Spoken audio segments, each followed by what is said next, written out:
얘네들은 겉과 속이 다르고 앞이랑 뒤에 숨은 행동이 다릅니다. 네, 여러분 반갑습니다. 비트캐쳐입니다. 비트코인이 또다시 단기 조정을 시원하게 극복하면서 또다시 72K까지 올라왔고, 어쨌든 수렴 상단부까지 확실하게 장대 양봉을 만들어주면서 직전 고점이었던 73K를 조만간 또다시 시도해줄 것으로 보입니다. 많은 분들이 이번에도 이런 조정 나왔을 때 코어가 안 단단하신 분들, 비트코인의 큰 방향성에 대를 못 잡으신 분들은 여기서 굉장히 많이 털려 나가셨고, 제 유튜브 댓글만 보더라도 저한테 롱충이다 뭐다 비트코인 하시면서 장난삼아 말씀하셨던 분들, 제가 계속 말씀드렸던 거, 어차피 여기서 내려주나 더 빠져주나, 어차피 올리고 올리냐 바로 올리냐 그 게임이다. 그러니까 우리는 어차피 큰 방향성의 정답을 알면 우리가 여기서 망설일 필요가 없다라고 하면서 DCA 해가지고 잘 매집해야 된다라고 말씀드렸습니다. 어떻게 보면 반감기 직전 마지막으로 우리가 1억 미만으로 비트코인을 매수할 수 있는 기회가 될 수 있다라고 말씀드렸는데, 아니나 다를까 이런 식으로 주말 이후 오늘 시원하게 상승을 보여주면서 실제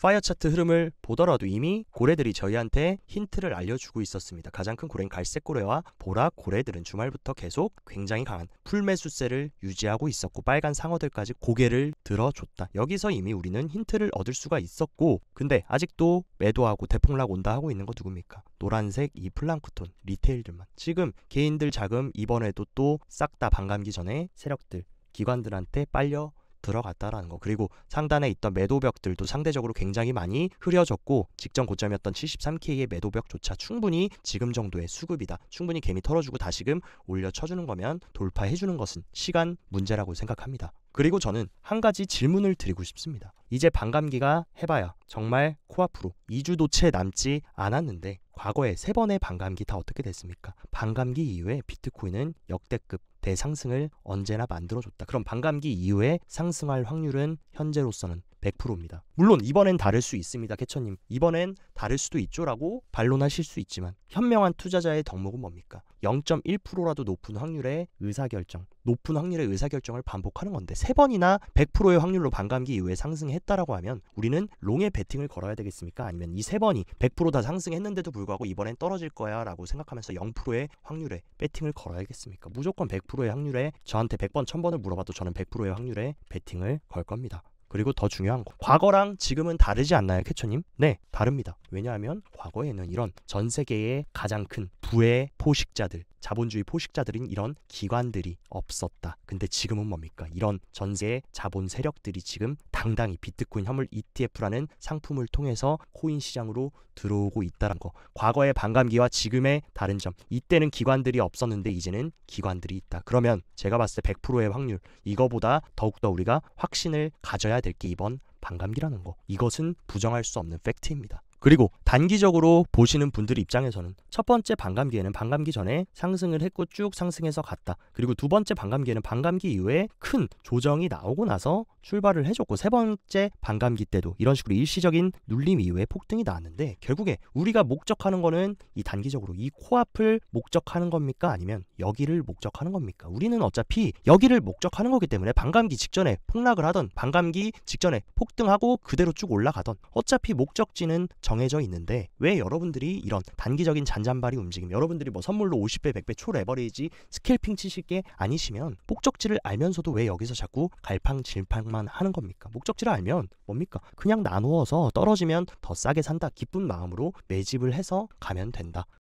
그리고 더 비트코인 투자를 하기에 유리한 상황이 펼쳐지고 있습니다. 지금 5차 중동 전쟁이 일촉즉발로 터지기 직전의 상황, 지금 이란과 이스라엘이 대립을 하면서 이란, 이스라엘 바로 공격할 거다, 이런 식으로 위협을 주고 있다. 물론 전쟁이라는 거는 있어서는 안 되고 있으면 정말 안 되는 거긴 하지만, 투자적인 입장에서 비트코인이라는 자산의 특성 뭡니까? 위기에 강한 자산, 지정학적인 불안감이 조성될 때 가장 빛을 보이는 자산이 바로 금과 디지털 금인 비트코인이다. 실제로 중국은 이런 지정학적인 불확실성에 따라서 중국 인민은행은 금을 계속 늘리고 있었습니다. 심지어 17개월 연속으로 거진 1년 반이라는 시간 동안 계속해서 금을 매입하고 있다. 왜 중국은 금을 계속적으로 늘리고 있을까? 그리고 금 ETF는 또다시 역대 최고점을 갱신하면서, 우측은 금 차트, 그리고 좌측은 비트코인 주봉 차트입니다. 보시면 금도 이런 식으로 계속 고점을 갱신하면서 폭등하고 있고, 재밌는 게 금을 따라서 비트코인도 의미 있는 큰 상승을 만들어내고 있다. 이것이 의미하는 건 뭡니까? 비트코인은 디지털 금을 따라가고 있다 라고 우리가 해석해 볼 수 있고, 실제 코인베이스까지 비트코인이 디지털 금으로 받아들여지면 새로운 투자자 수요가 늘어날 수 있다. 그러면서 과거에 이미 우리의 레리 핑크 형님은 이런 상황을 예견했습니다 라고 하면서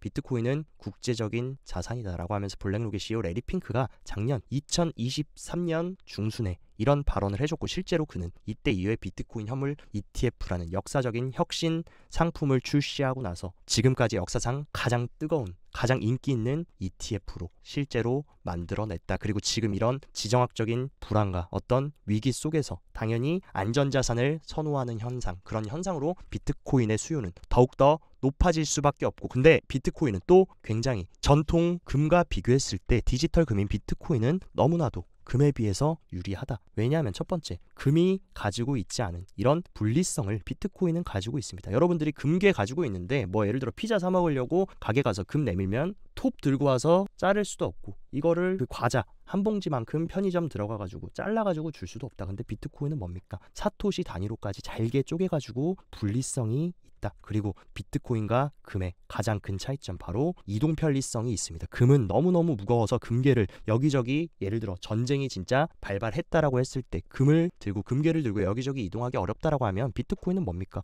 하드월렛 요만한 거 하나만 주머니에 챙겨가지고 이동해도 된다. 근데 여러분들이 조만장자건 억만장자건 이렇게 많은 금괴를 가지고 있어도 이거 들고 해외로 나갈 수가 없습니다. 무거워서 들고 갈 수가 없다. 근데 비트코인은 그냥 이거 하나만 들고 가면 된다. 그리고 비트코인의 장점은 바로 금이 가지고 있지 않은 검증성을 비트코인은 보유하고 있다. 실제로 여러분들이 금괴를 들고 와도 이게 누구 금괴인지, 어디서 난 금괴인지 우리가 추적을 할 수가 없지만, 비트코인은 뭡니까? 지갑만 들여다보면 트랜잭션 통해서 어디부터 어떻게 이 비트코인이 유입됐고 이동됐는지를 다 포함할 수 있다. 디지털 금인 비트코인이 실제 금보다 못한 거는 딱 하나입니다. 역사성이 아직 부족하고 비트코인은 역사가 굉장히 짧다. 근데 금 같은 경우는 역사성이 굉장히 길다는 거, 이거 하나만 제외하면 굳이 이 무거운 금괴를 보유하고 불편함을 다 감수하고서 금을 소유하기보다는 이 디지털 금, 디지털화되고 있는 시장에 디지털 금을 가지는 게 어떻게 보면 조금 더 불확실한 국제 정세와 지정학적인 불안 속에서 우리를 지켜줄 조금 더 효율적인 디지털 금이 아닐까라는 생각을 해봅니다. 그리고 더 재밌는 사실은 비트코인은 굉장히 특이한 성향을 가지고 있다. 돌연변이 같은 혁신 자산인데, 최근 캐시우드가 얘기했던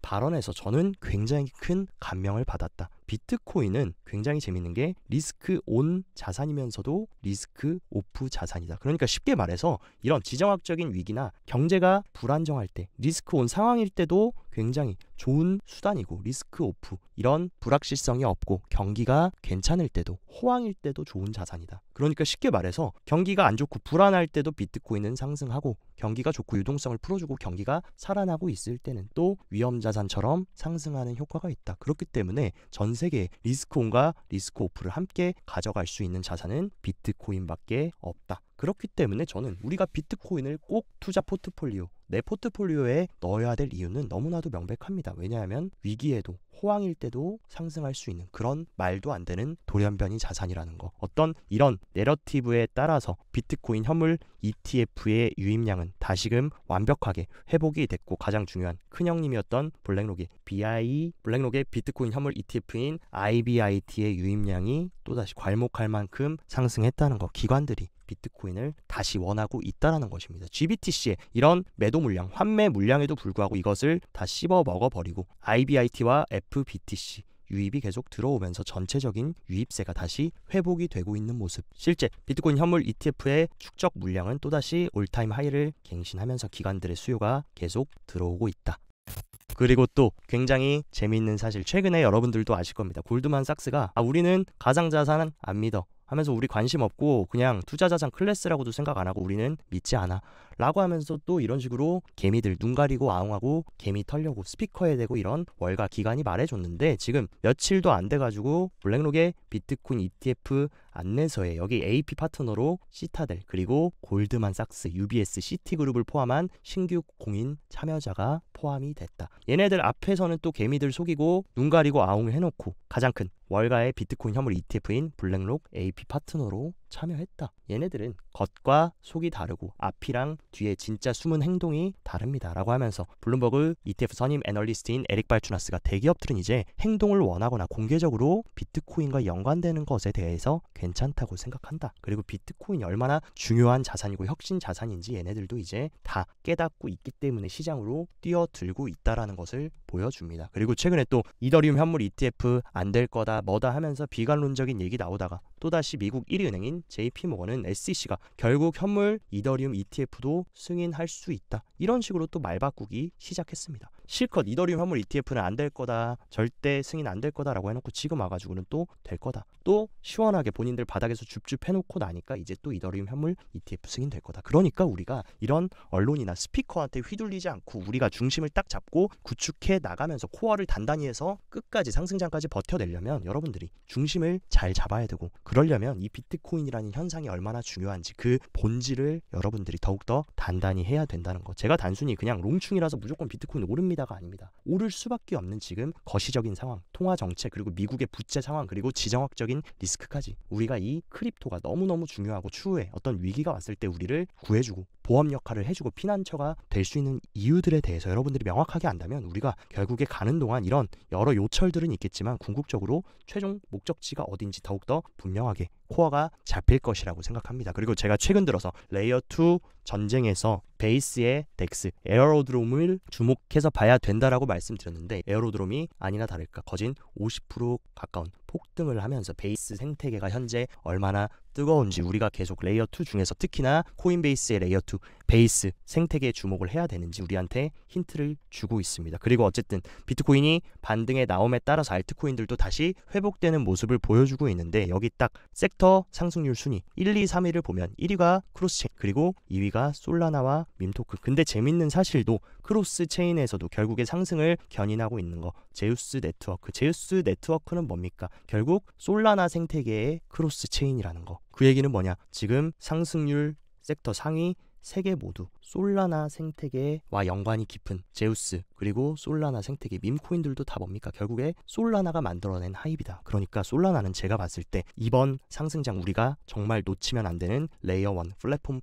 코인이자 내러티브라는 거 다시 한번 여러분들이 명심해서 가셨으면 좋겠습니다. 그리고 어쨌든 뭐니 해도 시장이 상승장이라는 것을 가장 직관적으로 보여주고 아무도 부정할 수 없는 지표는 뭡니까? 결국에 거래량입니다. 뭐든지 지금 거래량이 살아난다라는 게 시장이 불장으로 가는 시발점이라는 것은 여러분들이 부정할 수 없는 팩트라고 생각할 겁니다. 근데 비트코인의 1분기의 거래량이 전기 대비해서 2배나 급증했다라고 하면서 3년 내에 지금 거래량이 최고치를 달성했다라는 거. 얼마나 지금 비트코인이 뜨겁고 지금 상승장에 들어가기 초입이라는 것을 거래량도 증명해내고 있고, 그리고 코인 시장의 유동성이라고 볼 수 있는 스테이블 코인 1위인 테더의 시총 차트만 보더라도 지난주 주봉 흐름 보십시오. 비트코인 횡보하는 것처럼 만들고 하락할 것처럼 했는데 테더 시총은 말도 안 되는 장대 양봉 만들어줬다. 그 얘기 뭐냐? 계속적으로 코인 시장에 엄청난 돈들이 유입되고 있습니다. 너도 나도 지금 비트코인 싸게 사고자 돈 바리바리 싸들고 들어오고 있다는 거. 제가 봤을 때 테더 시총이 주봉 차트로 이런 식으로 음봉을 장대로 만들어주면서 장악형으로 빠져주거나 지금